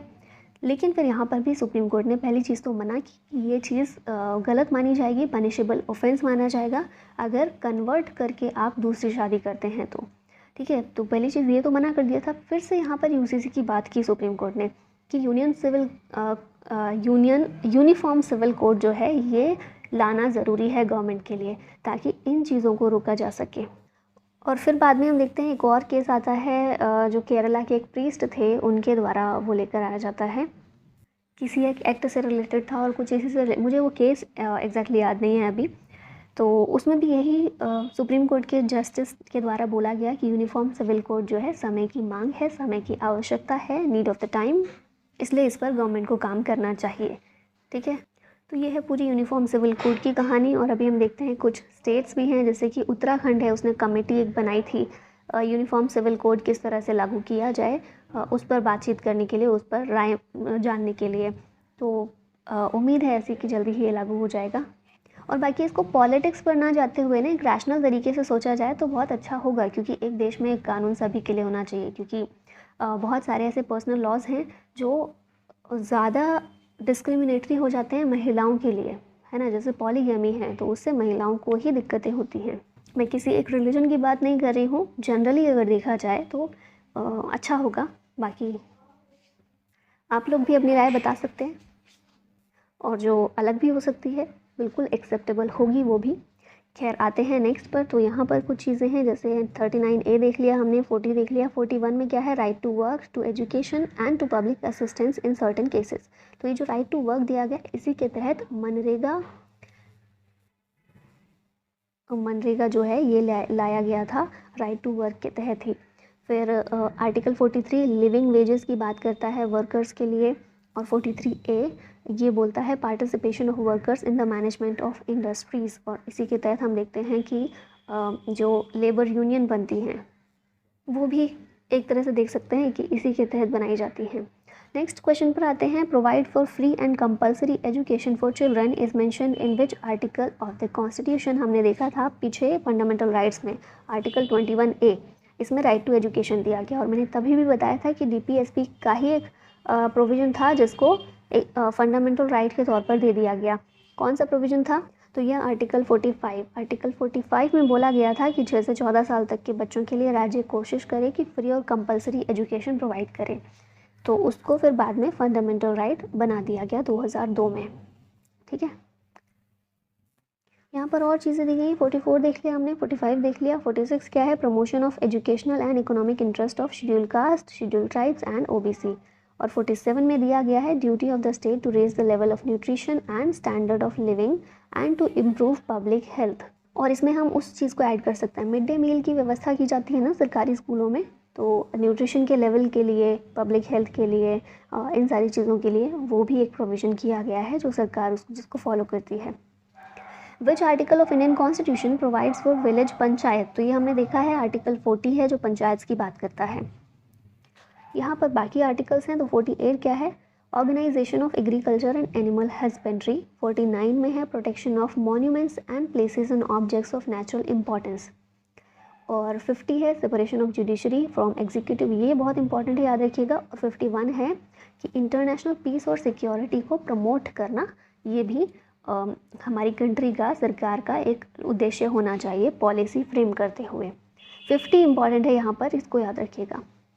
Impeachment of president is mentioned in which article, तो अब हम आ गए हैं पार्ट 5 पर, जिसमें प्रेसिडेंट, प्राइम मिनिस्टर और जो मंत्रिपरिषद है, इन सारी चीज़ों के बारे में बात की गई है। तो प्रेसिडेंट के इम्पीचमेंट के बारे में आर्टिकल है आर्टिकल 61, ऑप्शन नंबर बी यहाँ पर करेक्ट है।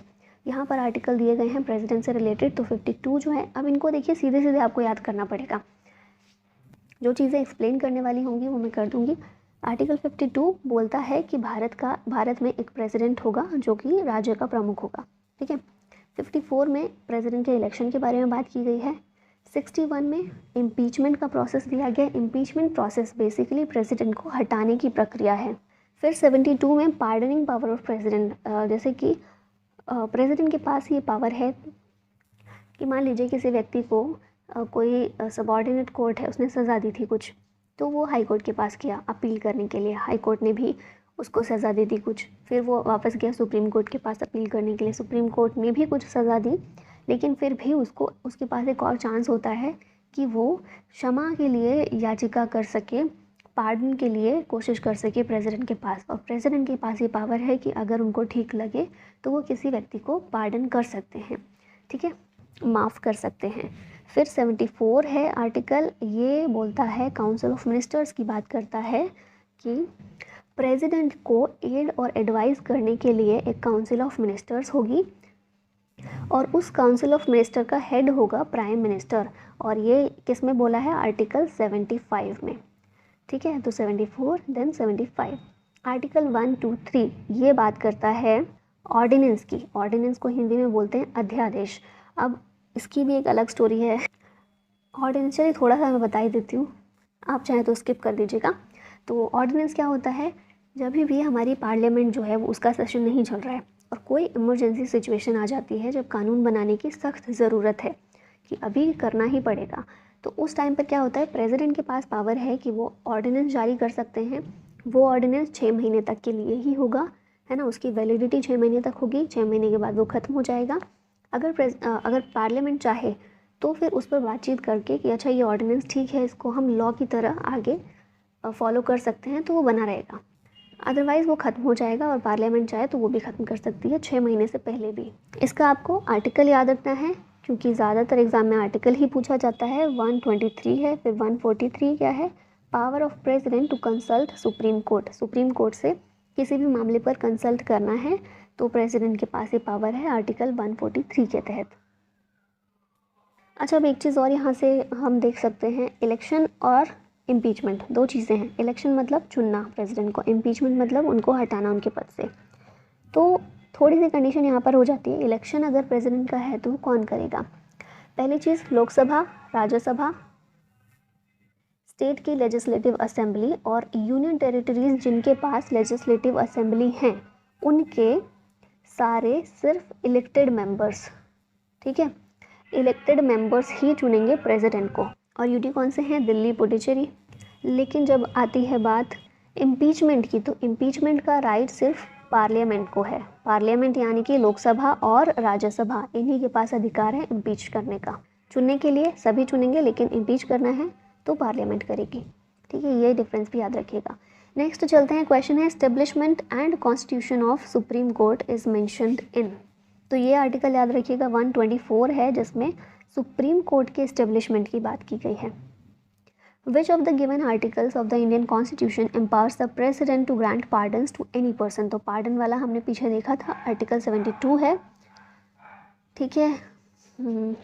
यहाँ पर गवर्नर ऑफ स्टेट की बात की। देखिए, जो कंडीशन या फिर जो हम बोलें कि जो पद पूरे कंट्री के अकॉर्डिंग देखें प्रेसिडेंट का है, वही पद होता है स्टेट में गवर्नर का। ठीक है, पूरे देश के हेड कौन है? प्रेसिडेंट हैं। उसी तरह पूरे स्टेट के हेड होते हैं गवर्नर। पावर अब थोड़ी सी कम होगी गवर्नर की क्योंकि वो एक स्टेट के हैं, लेकिन अगर हम देखें ना स्थिति दोनों की, सिचुएशन अगर देखें तो वो काफ़ी सिमिलर ही है।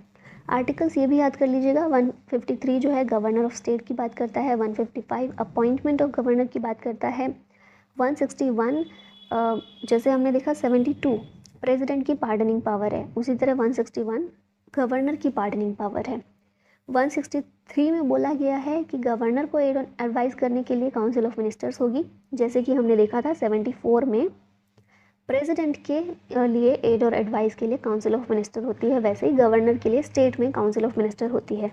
ठीक है, और यहीं से निकलता है 163 के बाद 164 जिसमें सीएम की बात की गई है, चीफ मिनिस्टर, कि इस काउंसिल ऑफ मिनिस्टर के हेड होंगे चीफ मिनिस्टर।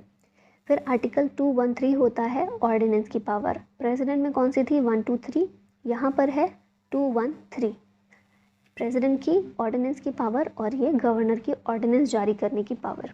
अच्छा, एक चीज़ और याद रखिएगा, जैसे प्रेसिडेंट के लिए उनको अपॉइंट करने की पूरी प्रोसीजर है, लेकिन यहाँ पर गवर्नर के अपॉइंटमेंट के लिए कोई प्रोसेस नहीं है। सेंट्रल गवर्नमेंट जो है वही गवर्नर को अपॉइंट करती है।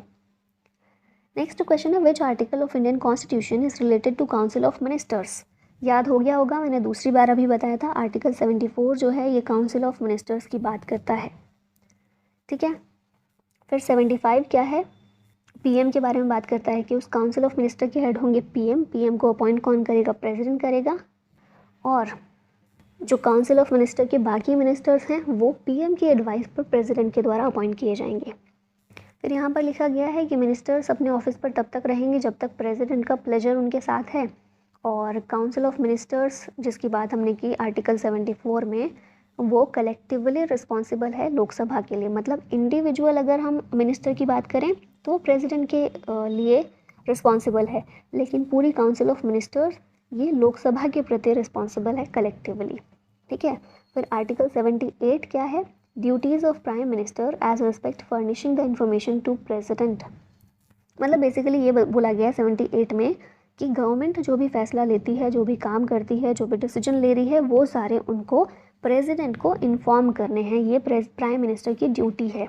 ठीक है, क्योंकि सारे फैसले जो लिए जाते हैं प्रेसिडेंट के नाम पर ही लिए जाते हैं, उन्हीं के नाम पर लागू किए जाते हैं, तो इसीलिए ड्यूटी है ये प्राइम मिनिस्टर की कि प्रेसिडेंट को सब कुछ बताएं। Article 148 of the constitution deals with the article 148, ये डील करता है controller and auditor general of India, CAG से डील करता है। कैग के बारे में कहाँ पर प्रोविज़न दिया गया है? तो ये दिया गया है आर्टिकल 148 में। ठीक है, the constitutional status has been given to panchayats under article, मैंने ये तो पीछे बताया था कि 73rd अमेंडमेंट हुआ था जिसके तहत पंचायत्स को कॉन्स्टिट्यूशनल स्टेटस दिया गया था। कौन से आर्टिकल में इसको शामिल किया गया? याद रखिएगा, आर्टिकल 143 में। ठीक है, यहाँ पर देख सकते हैं डिटेल्स। तो 1992 में ये अमेंडमेंट हुआ था जिसके तहत पार्ट 9 ऐड किया गया और इसे टाइटल दिया गया द पंचायत्स, जिसमें आर्टिकल 243 से लेकर 243O इनको शामिल किया गया है। और 11th शेड्यूल में 29 सब्जेक्ट्स ऐड किए गए हैं जो कि पंचायत्स के लिए दिए गए हैं कि पंचायत इन 29 सब्जेक्ट्स पर काम करे। नेक्स्ट देखते हैं, यहाँ पर कुछ और आर्टिकल्स हैं जैसे कि आर्टिकल 63, ये बात करता है वाइस प्रेसिडेंट की। फिर 76 अटॉर्नी जनरल ऑफ इंडिया के बारे में है। 148 हमने देखा कैग के बारे में है। 110 जो है ये मनी बिल की डेफिनेशन बताता है। और 112 जो है ये बजट की बात करता है। अब ये आपको याद रखना है, बजट जो है, बजट शब्द संविधान में कहीं भी मेंशन नहीं है। बजट की जगह जो शब्द दिया गया है वो है एनुअल फाइनेंशियल स्टेटमेंट। ठीक है, तो ये याद रखना है अच्छे से। यहाँ पर देखें आर्टिकल 243A ग्राम सभा का प्रोविज़न करता है। ग्राम सभा जो है ये सबसे इम्पॉर्टेंट इकाई है पंचायत की, और इसमें किसी भी पंचायत के 18+ जितने भी लोग हैं, 18+ एज के जितने भी लोग हैं वो सभी इसके पार्ट होते हैं। ठीक है, फिर 243B जो है कॉन्स्टिट्यूशन ऑफ पंचायत की बात करता है। 266 consolidated fund and public accounts fund की बात करता है। अब देखिए 3 फंड्स हैं हमारे यहाँ पर important, consolidated fund of India, contingency fund of India और पब्लिक अकाउंट्स फंड, है ना, ये 3 हैं। तो ये 2 तो दिए गए हैं 266 में, कंसोलिडेटेड फंड और पब्लिक अकाउंट्स फंड। 267 में है contingency fund. Contingency fund of India ये पूरी तरह से प्रेसिडेंट के अंडर आता है, ठीक है, प्रेसिडेंट के अंडर आता है। और ये उस समय के लिए जब कोई आकस्मिक कुछ चीज़ आ जाए ना, कुछ मामला आ जाए जिस पर पैसे खर्च करने की ज़रूरत है, जैसे मान लीजिए कोई आपदा आ गई है, नेचुरल कैलामिटी आ गई है, तो उस टाइम के लिए ये फ़ंड रखा हुआ है कि इस फंड का इस्तेमाल तब करेंगे। फिर आता है कंसोलिडेटेड फ़ंड। कंसोलिडेटेड फ़ंड ऐसा फ़ंड है जितने भी टैक्सेस गवर्नमेंट लेती है, मतलब जितनी भी इनकम गवर्नमेंट की हो रही है टैक्स के ज़रिए, या जितने भी खर्चे रेवेन्यू जो खर्च हो रहा है सरकार का, वो सारे होते हैं कंसोलिडेटेड फंड के ज़रिए। जैसे हम देखते हैं ना कि चाहे वो प्रेसिडेंट की सैलरी हो, प्राइम मिनिस्टर की, काउंसिल ऑफ मिनिस्टर्स की, या फिर गेजेटेड ऑफिसर्स जो होते हैं सरकार के, उन सब की सैलरीज़, गवर्नर की सैलरीज़, ये सारी कंसोलिडेटेड फंड ऑफ इंडिया पर ही बेस्ड होती हैं। इसी से उन सब के लिए पैसा निकाला जाता है। पब्लिक अकाउंट्स में इन सब के अलावा, कंसोलिडेटेड फंड के अलावा जो भी पैसा होता है, ठीक है, जो उसमें शामिल हो गया, उसके अलावा जो भी है वो पब्लिक अकाउंट में आता है। तो इनके आर्टिकल्स याद रखने हैं। फिर 280 जो है 280 फाइनेंस कमीशन की बात करता है। फाइनेंस कमीशन हर 5 साल के लिए बनाया जाता है। 5 साल से पहले भी बना सकते हैं, लेकिन 5 साल के लिए अपनी सिफारिशें ये करता है। प्रेसिडेंट अपॉइंट करती है फाइनेंस कमीशन को, 5 इसमें मेंबर्स होते हैं। और बेसिकली जो टैक्स कलेक्शन होता है उसको स्टेट्स के बीच में, सेंटर और स्टेट्स के बीच में कैसे डिवाइड करना है, वो चीज़ ये काम करता है, ठीक है। फिर 300A हमने देखा ही है, राइट टू प्रॉपर्टी के बारे में है। नेक्स्ट है 124, ये सुप्रीम कोर्ट के इस्टेब्लिशमेंट और कॉन्स्टिट्यूशन की बात करता है। 131 सुप्रीम कोर्ट की ओरिजिनल ज्यूरिसडिक्शन के बारे में बात करता है। और 132 जो है ये एपेलेट जो पावर है सुप्रीम कोर्ट की, एपेलेट ज्यूरिसडिक्शन, उसके बारे में बात करता है। मतलब कि हाई कोर्ट में अगर कोई मामला गया हुआ है, वहाँ से कोई व्यक्ति संतुष्ट नहीं है, तो वो अपील करने कहाँ जाएगा, सुप्रीम कोर्ट के पास। तो इस तरह से सुप्रीम कोर्ट एक अपीलीय कोर्ट भी है ना, एक एपेलेट कोर्ट भी है। और ये पावर कहाँ से मिलती है उसको, आर्टिकल 132 से, ठीक है। नेक्स्ट हाई कोर्ट की बात करें तो हाई कोर्ट, सबसे पहले हाई कोर्ट स्टेट्स के होंगे। ये चीज़ कहाँ पर दी गई है, आर्टिकल 214 में। देखिए नंबर सिर्फ चेंज है, ये 124 है, ये 214 है। तो थोड़ा इस तरह याद करेंगे तो हो जाएगा। आर्टिकल 226, ये मैंने बताया था बहुत स्टार्टिंग में जब हम आर्टिकल 32 देख रहे थे कि 5 तरह के रिट सुप्रीम कोर्ट जारी करता है। इसी तरह से हाई कोर्ट भी रिट जारी करता है। और ये पावर किस में इसको मिली है, 226 में। 32 सुप्रीम कोर्ट की है, 226 हाई कोर्ट की है। Which of the given article of the Indian Constitution empowers the High Court to issue writs? तो बिल्कुल अभी देखा है हमने, ऑप्शन नंबर डी यहाँ पर करेक्ट है। इमरजेंसी से रिलेटेड देखते हैं यहाँ पर, तो आर्टिकल 352 352 जो है नेशनल इमरजेंसी की बात करता है। फिर 356 स्टेट इमरजेंसी या फिर प्रेसिडेंट्स रूल की बात करता है। और 360 फाइनेंशियल इमरजेंसी की बात करता है। अभी क्योंकि हम सिर्फ आर्टिकल्स पढ़ रहे हैं तो मैं ज़्यादा डिटेल में यहाँ पर नहीं जा रही हूँ। मन तो मेरा हो रहा है, अंदर से आ रहा है कि जाऊँ, लेकिन नहीं, मैं रोक रही हूँ अपने आप को। अगर आप चाहेंगे तो अलग से इस पूरे टॉपिक को कवर कर लेंगे, क्योंकि डिटेल्स इसमें बहुत सारी हैं, है ना। और यहाँ पर करेंगे तो फिर बहुत ही लंबा हो जाएगा सब, आप देखेंगे भी नहीं, पूरा भाग जाएंगे यहाँ से। चलिए, मैं भगाना नहीं चाहती हूँ आपको, इसीलिए हम आगे बढ़ जाते हैं। अब इलेक्शन से रिलेटेड आर्टिकल देखें तो 324, ये इलेक्शन कमीशन की बात करता है। आप लोग याद करते होंगे ना, election commission of India, ECI, article 324 में है। फिर 325 में क्या है, no person to be ineligible for inclusion in और to claim to be included in a special electoral roll on grounds of religion, race, caste और सेक्स। मतलब इन ग्राउंड्स पर, रिलीजन है, रेस है, कास्ट या फिर सेक्स, इन ग्राउंड पर किसी भी व्यक्ति को इलेक्टोरल रोल से हटाने के लिए इनएलिजिबल नहीं माना जाएगा, है ना। मतलब किसी को भी ये राइट से हटाया नहीं जाएगा इन आधारों पर, ठीक है। फिर ट्रिब्यूनल्स जो हैं इसके बारे में बात की गई है आर्टिकल 323A में, एडमिनिस्ट्रेटिव ट्रिब्यूनल्स की। ट्रिब्यूनल्स क्या होते हैं, तो जैसे जैसे सुप्रीम कोर्ट है ना, वो पूरी तरह से जुडिशियल बॉडी है। ट्रिब्यूनल्स ये क्वाजी जुडिशियल बॉडीज़ होती हैं। मतलब क्या है, जैसे सुप्रीम कोर्ट के पास हर एक मामला जाएगा, तो वैसे भी हम देखते हैं इतने पेंडिंग मामले होते हैं, तो वो पेंडिंग बढ़े ना, और कुछ मामले ऐसे हैं जिन पर थोड़ा जल्दी फैसला हो जाए, उसके लिए ट्रिब्यूनल्स बनाए जाते हैं। और एडमिनिस्ट्रेटिव ट्रिब्यूनल है, मतलब कि एडमिनिस्ट्रेटिव से रिलेटेड, एडमिनिस्ट्रेशन से रिलेटेड कोई भी मामले अगर जा रहे हैं तो इन ट्रिब्यूनल्स में जाते हैं, यहाँ पर उनको सॉल्व करने की, फैसला देने की कोशिश की जाती है। अगर संतुष्टि नहीं मिलती तो फिर सुप्रीम कोर्ट में जाएंगे, वरना कोशिश की जाती है कि यहीं पर सुलझा लिए जाएं, ताकि कोर्ट के पास बहुत ज़्यादा पेंडिंग मामले ना बढ़ें। ठीक है, अब यहाँ पर देखें तो 338 क्या है, national commission for SC and ST। अब यहाँ पर भी आपको ये चीज़ याद रखनी है, स्टार्टिंग में 338 में SC ST दोनों के लिए था, और ये भी चेंज हुआ। फिर 338 में नेशनल कमीशन फॉर SC है केवल, 338A में कर दिया गया नेशनल कमीशन फॉर ST, और 338B में अभी रिसेंटली किया गया है national commission for backward classes. ठीक है, तो ये तीनों ही आपको याद रखने हैं। फिर 340 देखें तो ये बात करता है appointment of a commission to investigate the conditions of backward classes. और 368 क्या है, power of parliament to amend the constitution. तो कॉन्स्टिट्यूशनल अमेंडमेंट की पावर किस में है, 368 में है। ऑफिशियल लैंग्वेजेस से रिलेटेड आर्टिकल देखिए तो 343 ऑफिशियल लैंग्वेज ऑफ यूनियन, इसकी बात करता है। 345 ऑफिशियल लैंग्वेज और लैंग्वेजेस ऑफ अ स्टेट की बात करता है। अब इसमें ऑफिशियल लैंग्वेज क्या है, तो इंग्लिश का यूज़ होता है। ऑफिशियल लैंग्वेज के तौर पर हिंदी भी अब यूज़ की जाने लगी है। स्टेट्स की बात करें तो स्टेट जो है इंग्लिश का यूज़ करेंगे, साथ ही स्टेट्स अपनी एक या दो अदर लैंग्वेजेस भी ले सकते हैं, उसमें हिंदी भी हो सकती है और स्टेट की कोई और लैंग्वेज भी हो सकती है। ठीक है, 348 की बात करें तो ये बोलता है कि सुप्रीम कोर्ट और हाई कोर्ट में कौन सी लैंग्वेज यूज़ की जाएगी। तो यहाँ पर अभी तक सिर्फ इंग्लिश का ही यूज़ किया जाता है।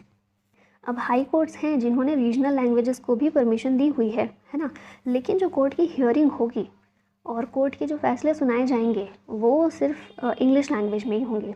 अभी हम देखते हैं केरला हाई कोर्ट ऐसा पहला बना है ना, करंट में पढ़ाया था मैंने, जिसने डिसाइड किया है कि जो पब्लिश होगा कोर्ट का डिसीजन वो इंग्लिश में होगा, साथ में जो रीजनल लैंग्वेज है उसमें भी पब्लिश किया जाएगा। तो इस तरह से अब कोशिश हो रही है रीजनल लैंग्वेजेस को भी लाने की, लेकिन अभी हम देखते हैं कोर्ट की जो लैंग्वेज है वो इंग्लिश ही है अभी भी। 351 की बात करें तो ये डायरेक्टिव देता है for development of Hindi language. मतलब हमारे देश में ज़्यादातर जनसंख्या हिंदी लैंग्वेज बोलती है, लेकिन क्योंकि अंग्रेज़ आए थे उन्होंने पूरा सिस्टम इंग्लिश में किया, तो वो इंग्लिश की एक आदत पड़ गई थी। तो इसीलिए क्या हुआ, स्टार्टिंग में जो हमारे कॉन्स्टिट्यूएंट असेंबली थी उसने बोला कि इंग्लिश लैंग्वेज को यूज़ करेंगे, लेकिन 351 में ये बोला गया कि गवर्नमेंट ये ज़रूर प्रयास करेगी कि हिंदी लैंग्वेज को डेवलप किया जाए। ठीक है, और धीरे धीरे कोशिश की जाए कि जो हम काम कर रहे हैं अपना ऑफिशियल तरीके से उसमें भी हिंदी लैंग्वेज को शामिल करें। उस समय पॉसिबल नहीं था एकदम से कन्वर्ट करना लैंग्वेज को, लेकिन अभी ये बोला गया कि धीरे धीरे आप कर सकते हैं। ठीक है, नेक्स्ट देखते हैं क्या है, which article of the Indian constitution deals with the imposition of presidents rule. President rule से कौन सा आर्टिकल डील करता है, तो पीछे देखा था हमने आर्टिकल 356 है। Which article of Indian constitution defines the money bill. Money bill के बारे में है article 110, option number A correct है। अब मनी बिल की यहाँ पर कुछ चीज़ें दी गई हैं, इंपॉर्टेंट स्पेसिफिक चीज़ें, जैसे कि मनी बिल जो है केवल मिनिस्टर ही इंट्रोड्यूस कर सकता है, केवल एक मंत्री ही इंट्रोड्यूस कर सकता है। ये राज्यसभा या फिर विधान परिषद में इंट्रोड्यूस नहीं हो सकता, केवल ये लोकसभा में ही इंट्रोड्यूस होगा। और with prior recommendation of the president for introduction in Lok Sabha, मतलब लोकसभा में ही सिर्फ इंट्रोड्यूस होगा और उसमें भी प्रायर परमिशन चाहिए होगी किसकी, प्रेसिडेंट की।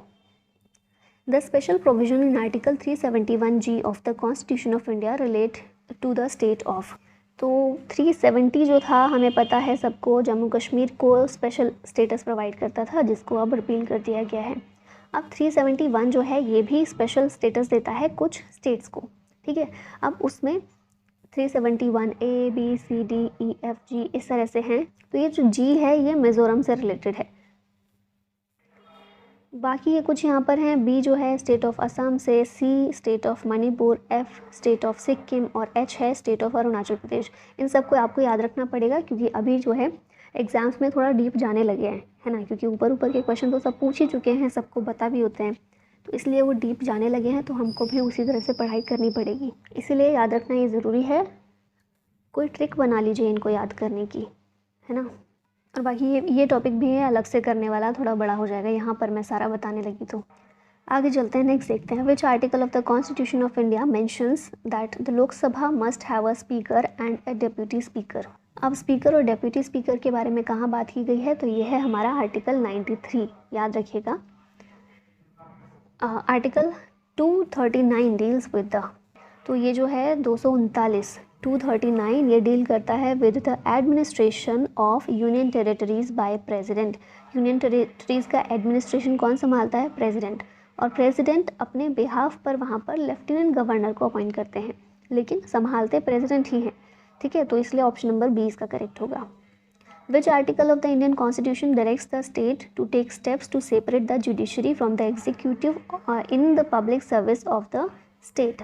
ये याद कीजिए, मैंने इस पर थोड़ा सा जोर भी डाला था कि याद रखिएगा, separation of judiciary from executive, ये है आर्टिकल 50 डीपीएसपी का पार्ट, है ना। नेक्स्ट देखते हैं question, finance commission is under which article? ये भी हम देख चुके हैं, फाइनेंस कमीशन जो है ये आता है under article 280। Which article of the Indian constitution deals with the imposition of the president's rule? President's rules ये हमने देख लिया है ना, 356 है। Which of the given article of the Indian constitution deals with the national commission for schedule caste? Schedule caste के लिए है आर्टिकल 338, 338A है शेड्यूल ट्राइब के लिए, और बैकवर्ड क्लासेस के लिए है 338B। विच फंडामेंटल राइट्स के not be suspended even during an emergency? Emergency के दौरान भी कौन सा फंडामेंटल राइट है जिसको सस्पेंड नहीं किया जा सकता? याद कीजिए, फंडामेंटल राइट्स के दौरान मैंने आपको बताया था right to life and personal liberty article 21, इसको ख़त्म नहीं किया जा सकता है। और ये सारी चीज़ें लिखी हैं, मैंने ये भी बताया था आपको कि आर्टिकल 20 और 21 दोनों को ही सस्पेंड नहीं किया जा सकता है, ठीक है। Which article of the Indian Constitution provides procedure for amendment of the Constitution? तो कॉन्स्टिट्यूशनल अमेंडमेंट जो है कौन से आर्टिकल में है? 368 में है, सिंपल है।